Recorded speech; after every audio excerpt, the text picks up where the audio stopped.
नमस्कार मित्रों, भगवत गीता का सार परमहंस योगानंद द्वारा कृत व्याख्या। सर्वप्रथम आप सर्व को मेरी एक रिक्वेस्ट है कि अब तक जिन्होंने चैनल को सब्सक्राइब नहीं किया हो वो सभी चैनल को सब्सक्राइब जरूर करें और वीडियो को लाइक और ज़्यादा से ज़्यादा लोगों को शेयर जरूर करें। धन्यवाद। नमस्ते। गीता अध्याय 3 कर्म के द्वारा मुक्ति। श्लोक क्रमांक 23। हे पार्थ अर्जुन, यदि मैं सृष्टि में क्षण भर के लिए भी कर्म करना बंद कर दूं, तो मनुष्य भी मेरी अकर्मण्यता का अनुसरण करेंगे लगेगा।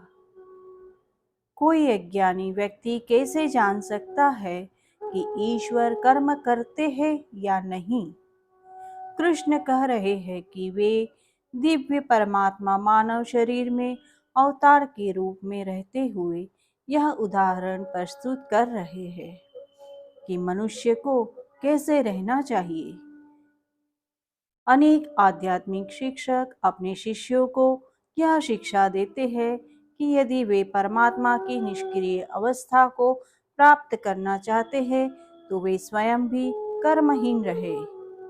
भगवद गीता में कृष्ण की यह शिक्षा नहीं है, क्योंकि उनकी शिक्षा के इस भाग का अर्थ उन्होंने बदल दिया है, जो इस बात पर बल देता है कि सभी क्रियाएं भ्रम या मोह है। कुछ लोगों के मन में यह प्रश्न हो सकता है कि क्या सही है, कर्म या कर्महीनता?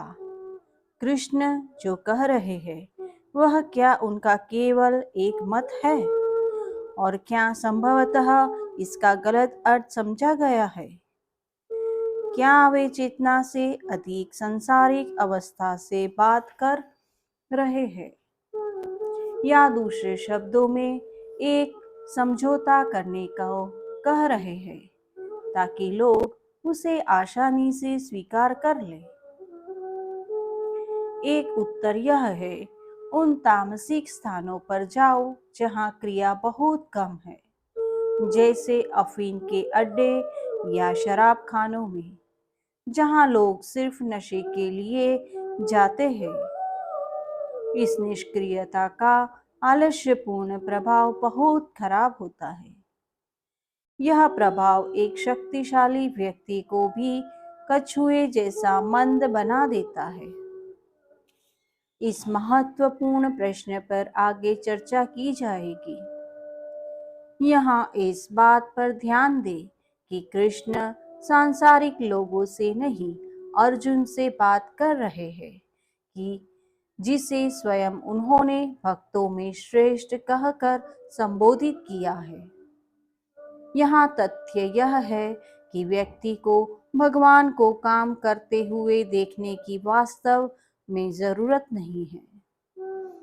उनके अवतार किस प्रकार आचरण करते हैं, व्यक्ति को उससे शिक्षा ग्रहण करनी चाहिए।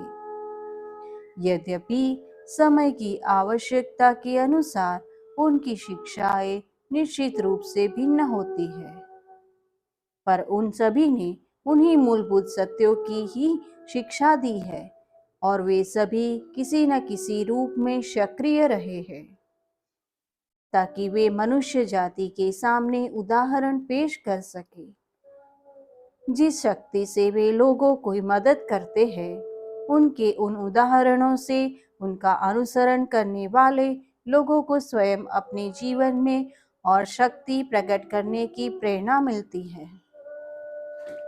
यदि मैं ब्रह्मांड में कर्म करना बंद कर दूं, तो समस्त सृष्टि का अस्तित्व ही समाप्त हो जाएगा। परिणाम स्वरूप अस्त व्यस्तता हो जाएगी और मनुष्य जाति का विनाश हो जाएगा। प्रलय या ब्रह्मांड का विलय दो प्रकार का होता है, आंशिक और पूर्ण। पूर्ण प्रलय के विषय में कृष्ण यहाँ सरसरी तौर पर बता रहे हैं। उनका मुख्य विषय यह उचित कर्म की आवश्यकता है, जिसमें आगे कर्म की आसक्ति से मुक्ति की बात है। पूर्ण विलय का अर्थ है ब्रह्मा का एक दिन, ब्रह्मांडीय सृष्टि का युगों लंबा समय के अंत में संपूर्ण स्पंदन युक्त सृष्टि को पूर्ण रूप से वापस लेना। इसके बाद उतनी ही लंबी ब्रह्मा की रात्रि आती है। मनुष्य के जीवन में ईश्वर की उपस्थिति की आवश्यकता के विषय में बताते हुए कृष्ण यहाँ आंशिक विलय तथा दिव्य प्रेरणा के बिना होने वाले विनाश की बात कर रहे हैं। आंशिक विलय ईश्वर की चेतन सृष्टि की मंद अभिव्यक्ति है, जिससे बढ़ती हुई अस्त व्यस्तता तथा मनुष्य जाति का क्रमशः विनाश होता है।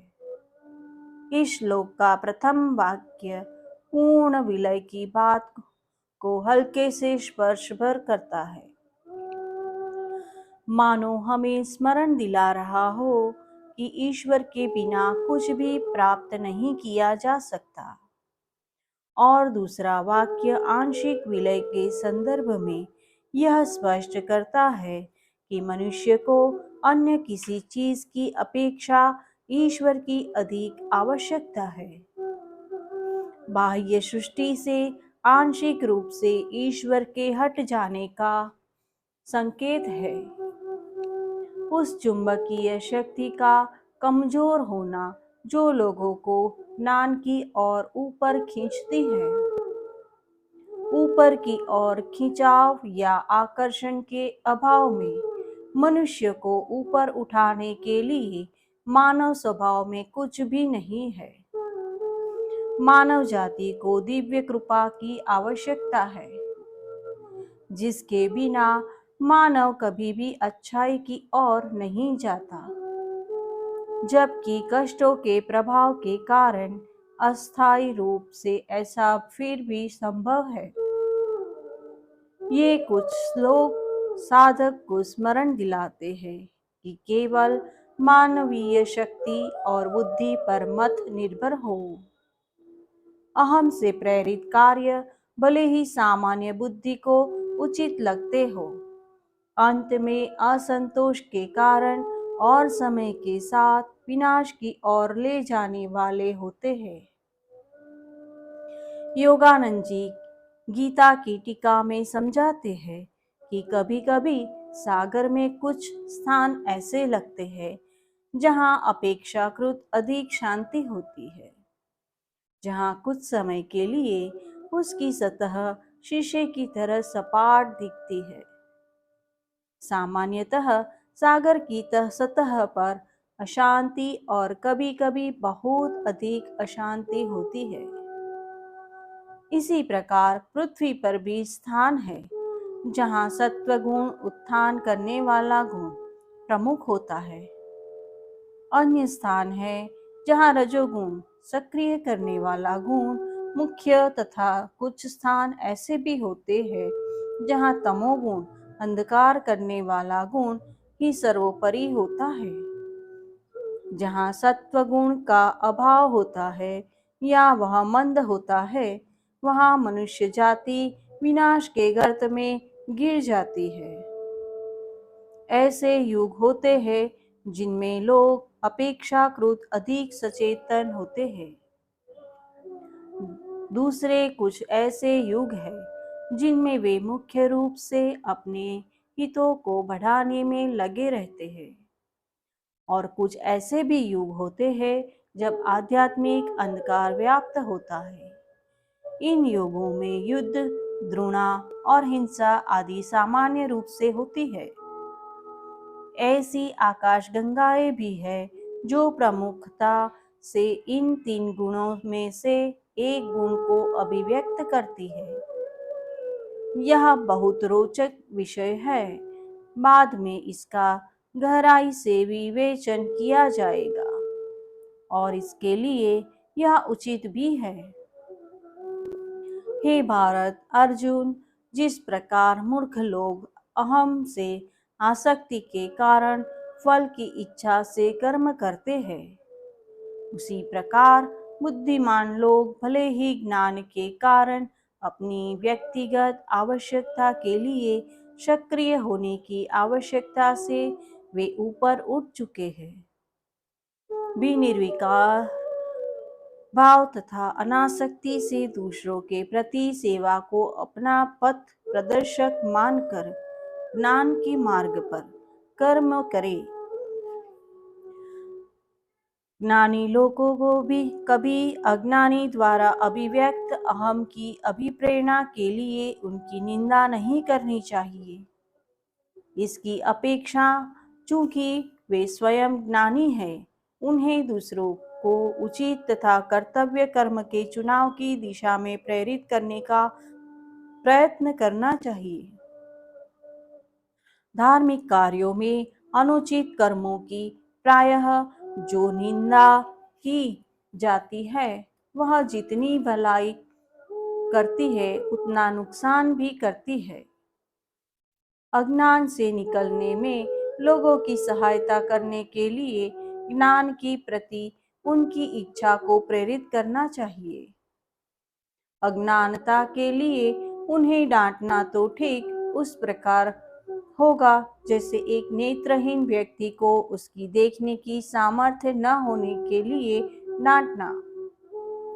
मूल्यांकन करने की मनोवृत्ति मूल्यांकन करने वाले व्यक्ति के लिए भी खतरनाक होती है, क्योंकि उसका मूल्यांकन उसके ज्ञान पर आधारित होता है, पर उसमें निश्चित रूप से अहम से अभिप्रेरित स्वयं को श्रेष्ठ समझने की भावना का भी हल्का सा रंग होता है, और यह भावना स्वयं शिक्षा देने वाले को और अधिक बड़े मोह में गिरा देती है। व्यक्ति जो भी वस्त्र धारण करता है, उसके विचार उनके रंगों में रंग जाते हैं। यदि वह कोमलता युक्त आलोचना का बुरा रंग पहनता है, तो उसके अपने विचार भी उस बुरे रंग के को ले लेंगे। यदि वह कठोर निंदा का काला रंग धारण करता है, तो उसके विचार भी अंधकारमय हो जाएंगे। अगर वह दया, स्वीकृति और क्षमा का खिला रंग धारण करता है, तो वह न केवल औरों को अपने जैसा होने की प्रेरणा देगा, बल्कि स्वयं में भी उन रंगों को और बढ़ाएगा। कर्म के प्रति सार्वभौमिक अंतःप्रेरणा 3 गुणों या स्वभाव की विशिष्टताओं से उत्पन्न होती है, परंतु अहम के मोह से ग्रस्त व्यक्ति सोचता है कि मैं करता हूँ। मनुष्य का अहम उसे कहता है, यह मेरा शरीर है। शरीर को कोष कुछ वर्षों में बार बार बदल जाते हैं। तब प्रश्न उठ सकता है, व्यक्ति स्वयं कौन सा शरीर है? अहम उसे कहता है, ये मेरे विचार है, पर विचार बिना बुलाए न जाने कहां से आते हैं। योगानंद ने लिखा, विचारों का मूल सार्वभौमिक है, व्यक्तिगत नहीं। अज्ञान पूर्ण चेतना वाला व्यक्ति उचित प्रयत्न और उचित प्रभाव से ज्ञान की चेतना का विकास कर सकता है। उसकी अपनी मानसिकता कौन सी है? जो विशेषताएं हम प्रदर्शित करते हैं, केवल वही हमारी होती है। उन विशेषताओं का स्तर हमारी अपनी शक्ति और हमारी मेरुदंड की चेतना के स्तर पर निर्भर करता है। उदाहरण के लिए, अपने मन से नकारात्मक भाव हटाने के लिए यह आसान उपाय करो। अपनी शक्ति और ध्यान को दृढ़ता से भौहों के बीच स्थित बिंदु पर केंद्रित करो। इससे जो चुंबकीय शक्ति उत्पन्न होगी, निराशा के कोहरे से उठाकर वह तुम्हें उच्च वातावरण में ले आएगी, जहां शांति, हर्ष और पूर्ण स्वीकृति का साम्राज्य होगा। इसी प्रकार यदि काम भाव तुम पर आक्रमण करता है, निम्न चक्र विशेष रूप से स्वादिष्ठान चक्र से शक्ति को ऊपर हृदय में कुछ गंभीर श्वासों की सहायता से लाओ। उसके बाद शांत स्थिर बैठ जाओ।